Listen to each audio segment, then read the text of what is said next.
High in the mountains, where the wind never sleeps, lived a small white goat named Roo.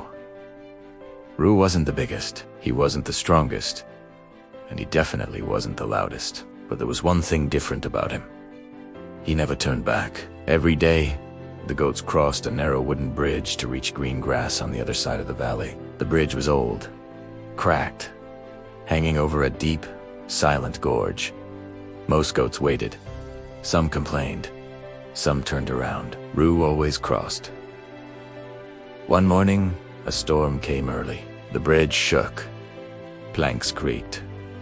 The wind screamed like a warning. The herd froze. "This is too dangerous.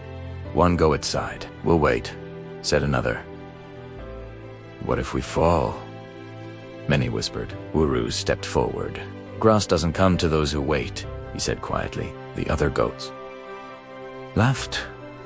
"You're foolish," they said. "You're small." Roo stepped onto the bridge. Halfway across crack, a plank broke.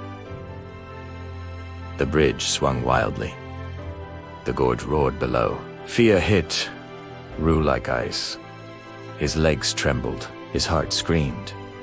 Turned back. But then he remembered something his mother once told him. Bravery, ice, and tea, the absence of fear. It's walking forward while fear walks with you.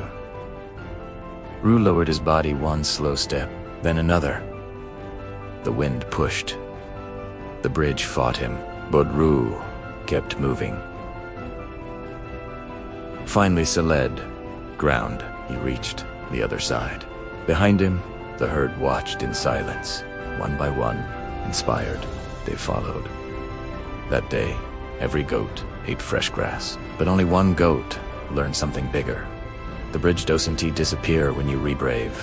You just become stronger than it. Moral: you don't need confidence to begin. You gain confidence after you move.